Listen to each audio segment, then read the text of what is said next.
Okay, let's talk about microdosing. Welcome back to Mind Keys.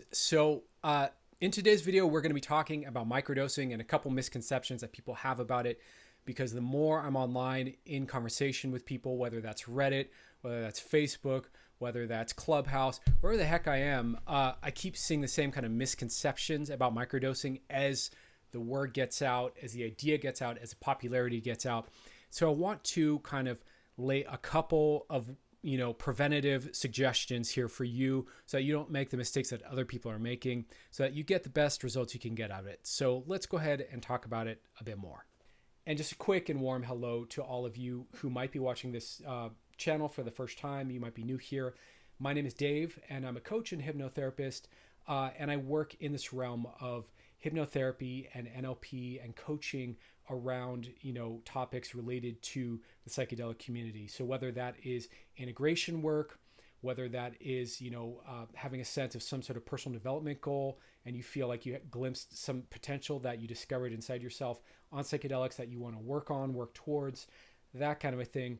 That's what I do. Here on this channel, we talk a lot about things like psychedelics, personal development, spirituality, stuff like that.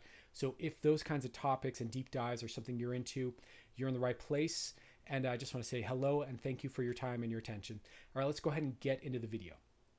With microdosing becoming a really hot topic, a really kind of buzzword, if you will, trend, if you will. I hate terms like that because I have no judgment. I don't really care. I think it's really beautiful and positive and beneficial that people are turning to something other than kind of big pharma for, solutions to their mental health issues, because just suppressing the symptoms doesn't work, clearly, right? So I'm really happy to see that. And I don't want to kind of come down hard on it, but I want to, if you're interested in microdosing, or you're new to this space, or you're someone who already microdoses, I just want to make sure that you have the right expectations so that you know what to expect out of it before you go ahead and start doing it. So I want to kind of give you my kind of hot take on a few misconceptions that I've seen in the microdosing world, just to help you kind of set your mind in the right kind of, trajectory, so you know what to expect, what to get out of it. And hopefully you'll get a better result because of that. So by far, so we're going to start with number one here. By far, without a doubt, the biggest misconception that I see over and over and over here, the biggest kind of, not getting it, just like clearly not understanding, and it makes me concerned for people, is thinking of microdosing as a replacement for your meds. So we have this science now that's come out that psychedelics are, really effective for depression, which is so beautiful, so optimistic, because depression is so pervasive, it's so worldwide, and there are millions, if not billions, of people struggling with it, right? And so if we can find some sort of solution that involves, connecting back to oneself, healing, resetting the brain, that's awesome, right? And so there's so much hope here. But the thing is, you got to understand the science around depression and psychedelics and the, positive, effects that we're seeing is all around high dose sessions with a therapist, right? So I want to make this point really clear. A lot of people who are depressed and are on meds see that, and then they just think, oh, I can just microdose, get off my meds, and the microdosing will just fix me. It'll just rewire my brain, right? No, unfortunately not. That doesn't seem to be the way it works. So I'm on, a bunch of different forums, talking with people all the time, kind of just trying to get a sense of what people are experiencing out there. And there are definitely a lot of success stories, and there are definitely a lot of people who microdose for depression and, have weaned themselves off their meds and are feeling better and are having improvements. But I want to make this point really clear. Microdosing is not a replacement for your meds. Now, if you want to get off your meds and try it, that's up to you. I'm not a doctor. I have no, medical training. I'm not, in any way legally, empowered to make any such suggestion. And even as beautiful as I might find that, I want you to understand that if you're coming from a paradigm of, I'm depressed, I eat this pill, it's an SSRI or whatever it is, and it helps me deal with my symptoms for depression by suppressing them. And, with that, it suppresses, of course, my libido and my ability to feel, which is a lot of what people complain about is anhedonia, stuff like that. And I don't want to feel that way. And I want to feel alive, and I want to feel healed, and I want to feel not depressed, but I don't, want to take this med that kind of dulls down my life anymore. I totally get it. I totally understand. But you've got to understand that a psychedelic isn't just like a natural med. It's not just like some organic form of the same thing. You can't be in that materialistic paradigm of I eat this pill and I feel better. That's not it. Psychedelics aren't meds. Psychedelics, if anything, the closer model would be that psychedelics are therapeutics. So generally what you see happen, and you'll see this if you read, like the microdosing subreddit, which is huge at this point, or a bunch of other, forums online, what you'll see is that people who microdose regain their feeling capacity, but with that, the feelings come up. So psychedelics are therapeutic in the sense that they increase awareness. They increase awareness of all the things you've been suppressing. They increase awareness of all the things you haven't been feeling. They bring them up to the surface to look at, to feel, to connect to honor, to respect, to listen and get the wisdom from. That's what they do. So they're therapeutic. They bring these things up. And as they bring them up, you can then resolve them. You can let go. You can forgive. You can get new insight. You can get different perspectives of understanding that help you to properly contextualize what it is that before, maybe when you started to feel depressed back in the day, maybe you didn't have the tools to properly contextualize something. And so it just became a problem that never got solved. But now maybe you're older, wiser, smarter, more skilled, whatever it is, and you're able to contextualize that. You're able to put it in a new place, or you're able to become aware, and maybe you're willing to take, the feeling in general as a trade-off, and include in that trade-off maybe some sadness, some anger, some fear, some anxiety, whatever it is that might come with feeling again. So psychedelics are therapeutics. And I want to make this point really clear because people who come to microdosing, from a perspective of thinking, I eat the pill, I feel better, they generally are disappointed. They're generally frightened. They're generally in over their head, or like, I'm really struggling here. And that's why. And so if you're microdosing and feelings are coming up, well, first of all, I'll be making a course for that really soon. So I'll be teaching some ways to work with that and how to start to properly integrate that and how to properly begin to address those feelings and relate to them in a healthy way rather than just either suppress them or be overwhelmed by them, neither of which works very well for most of us. But in general, you want to just understand that that's the case, that they're medicines of awareness. They're going to make you more aware. They're going to make you more aware of what you love too. See, this is the thing. People, they hear that and they get pessimistic and they think, oh God, I don't want to be aware of all my fears and all my insecurities and all, my traumas and all the shit I'm trying to suppress and avoid. I get it. But they also make you aware of your power. They make you aware of your strength. They make you aware of optimism inside yourself you didn't know you had. They make you aware of the love in your heart that you've been holding back. They make you aware of joy that you forgot about, that is a natural part of being a human being that you probably felt, when you were younger. They make you aware of all your relationships and how valuable and important they are to you, or the beauty and the mystery of life. So you're getting a full package of awareness, not just awareness of your suffering or your fears or any of that. So it's not necessarily a bad thing to become more aware. Personally, I'm biased. I've done a lot of psychedelics. I think that's an incredibly important thing. And I don't see how you can have personal growth, personal transformation, leveling up in your life in any way, in any area of your life. I don't care what it is: money, sex, relationships, health, mental health, whatever it is. I don't see how you can level up in any of that without increasing your awareness, without increasing the ability to make finer and finer distinctions of understanding along the way. So microdosing does that, okay? But understand, they're not meds. Point number one. I've kind of rambled on that. Okay, point number two. Microdosing won't necessarily help you quit, and this is a bit of some of you might disagree. Microdosing won't necessarily help you quit drinking, quit smoking, quit your procrastination, whatever the bad behavior is, in and of themselves. So certainly if you're reading, cases online, you're reading people's self-reported, experiences, some people do have huge openings in their lives, in themselves, where they find the ability to have the discipline, the relaxation, the self-regulation to improve their lives and do the things that they know are right and healthy for themselves without, going to the unhealthy coping mechanism. So that can happen. It can create a space for you to start to step into a healthier behavior and let go of the unhealthy coping mechanism that you might be a little too habituated to.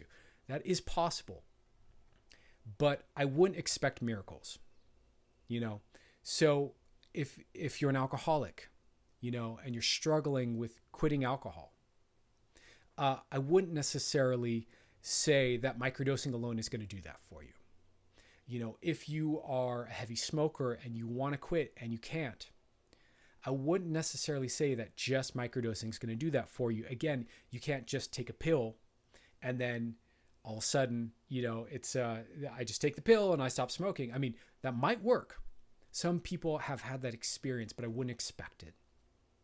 I would expect that the microdosing might help you to start to become more self-aware of what it is that's driving you to compulsively smoke or drink or whatever the coping mechanism is that that you want to change. I would expect that it might create some spaciousness in you where you find yourself making different decisions, where you're like going about your day, say it's a microdose day, and you go to smoke that, whatever number cigarette of the day, and you're like, you know what, I'm good. Or you go to buy another pack and you decide not to instead. You might find stuff like that where you make different choices in the places where you've kind of been habitualized, but don't expect miracles. They can happen, but I think a lot of people kind of expect that it's like a wonder drug and it's going to fix everything immediately. And I don't think that's the case. Let me see. A third kind of misconception with psychedelics here, getting more to the point, is that you need to feel them working for it to be working. So this is a point of a lot of discussion, but I'm just going to kind of refer you to and kind of repeat here what are the basic guidelines that James Fadiman, who kind of coined the term microdosing and kind of came up, he formalized the concept. It's certainly been around in the psychedelic community before his articulation of this, but the idea, as he describes it, is that it's to be a sub-perceptual dose. So when you're taking a psychedelic, you want to be taking enough that you don't feel like you're tripping. So if you feel high, even if it's not a strong high, if you feel like you're stoned, if you feel like you're kind of floating along through your day and you're kind of, things are a little altered, if your vision's a little altered, or anything like that, you probably took too much. So the right dose for microdosing is subperceptual. So you want to find whatever that would be for you and dial it down to where you don't know if it's working or not, but you're just taking it. And it's this kind of gentle cumulative effect that creates that effect of microdosing. So that's important to understand. Just because you don't feel it doesn't mean it's not working for you. But you certainly, that's where like something like journaling can be really helpful, or some sort of way of self-reflecting on changes in your life over, the weeks or however long it is that you're doing a microdose protocol for. So that's an important thing to understand. If you're generally feeling altered by it, maybe dial it back a bit, see what happens. And, if you don't like that, That's not on me to say. I'm just kind of relaying the message here of what microdosing is and isn't as defined by the person who defined it. So another thing I'm really concerned about here, I'm kind of just knocking them out. I've got 5 things here. Number 4 is microdosing probably isn't a good idea if you have schizophrenia. I've seen, so this is common knowledge for anyone in the psychedelic space or anyone interested in psychedelics. One of the first warnings you get about the dangerous side of psychedelics is that they are unsafe for people who have a history of schizophrenia or who have a family history even of schizophrenia. It's well known that psychedelics can induce or bring out latent schizophrenic tendencies. So even for people who aren't experiencing anything, resembling schizophrenia, they're by all, accounts, a typical normal person, but they have family history of it. It's contraindicated. It's not a good idea to microdose. It's not a good idea to do psychedelics.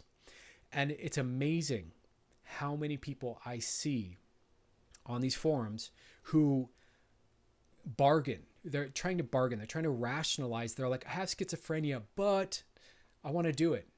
I have schizophrenia. Should I do it, guys? No. I'm sorry. I'm sorry for the situation you're in. I'm sorry to have to say no because they are a beautiful experience and it's worth experiencing, but I wouldn't recommend it. To be fair to you and to any, and to this whole discussion, cannabis is also contraindicated. So, and, weed is widely used, right? There's millions, if not billions of people who smoke cannabis and or use it, not just smoke it, vape it, consume it, edibles, whatever. Cannabis is obviously super popular, and yet it's contraindicated for people who have schizophrenia because it also can bring it on. So I just want to put that message out there. If you're someone who's like, should I do it? Should I not do it? I have a family history. I'm fine, or I had a schizophrenic episode in the past, but I'm fine now. I want to do them. I wouldn't. For your own well-being, I wouldn't recommend it. That's up to you. Everyone makes their own life choices, and we can all easily make a bad choice no matter what it is. But I wouldn't. Just saying. That's another misconception here, even with microdosing. The 5th one that I will leave you with today. Water break. And I apologize if I'm talking too fast. I get animated on camera. Still working on just being natural and chill and clear and finding that right sweet spot between being engaging in what I'm saying and to the point, but also animated enough that I'm not low energy or boring. So thanks for your patience. So point number 5 is microdosing.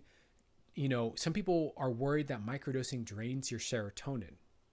So, as we start to see this information kind of spread far and wide throughout the internet and through social media, you see people get a sense that, which is true, that there is a relationship between serotonin and psychedelics.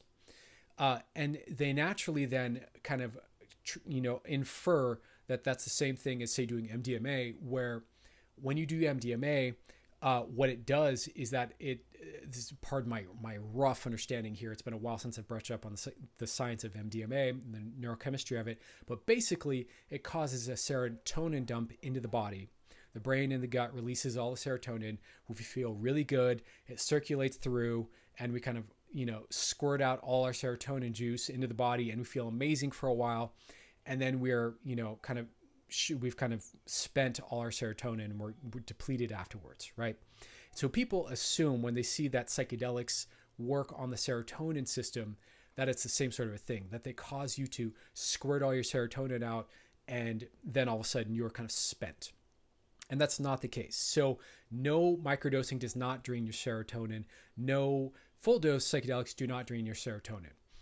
My best understanding, and I'm still learning more about this too, is that what psychedelics do is that they are a serotonin receptor agonist. So what they do is we have receptors in our heart and in other parts of our body that are receptors for the serotonin molecule, right? And the psychedelic goes in and fits in those receptor sites. So it stimulates the receptor site and gives us the feeling of having serotonin in our system without actually causing the body to secrete more serotonin. So you're not necessarily spending the serotonin you have. You're stimulating the site where the serotonin would be received. So it has that effect of mood upliftment, of confidence upliftment, of kind of, getting that serotonin system working and probably waking it up a bit. So if you're somebody who, for whatever reason in your life, you found that your serotonin system is understimulated, maybe you're depressed, maybe, it's a congenital thing. It's a just a physiology thing for you, whatever it might be. If your serotonin system is understimulated, a psychedelic, what it does is it would go in and stimulate those receptor sites and kind of wake it up. And that's kind of my very crude, basic understanding. So that's a different thing from causing it to all be secreted out into your system. So there you go. There you have it. Those are 5 major misconceptions that I see people have with microdosing all the time. And I would recommend that you before you microdose, or if you're microdosing, if you've had any of these misunderstandings, go read more about it, look more about it, think about it, and consider, because I want you to be winning at this. I want you to be, if you're going to step to microdosing, or if you are microdosing already, I want you to be really getting the most you can out of it. And really, that's going to start with having the right expectations so that you're not disappointed when it's something different than what you signed up for. If you're interested in the course that I'm making about how to work with microdosing and the kind of emotions that come up and the feelings that come up, the kind of sudden shifts in, feeling that can happen, please comment below. Let me know if that's something you're interested in. It's not finished yet. I'm working on it right now. I'll be filming it soon, and then it'll be up and available for sale and for exploration. But for the time being, it'd just be great to know if that's something you're interested in, if that hits home for you. So go ahead and comment below, leave a like, thumbs up. If you like this content, definitely, give it a thumb up so that the YouTube algorithm knows to circulate it to more people, so we can start to build a healthy, safe conversation around psychedelics. And once again, I wish you a fantastic, day, fantastic whenever you're watching this. Thank you for your time, for your attention, sending you all the love that I have in me. And thanks for listening. All right. Talk to you soon.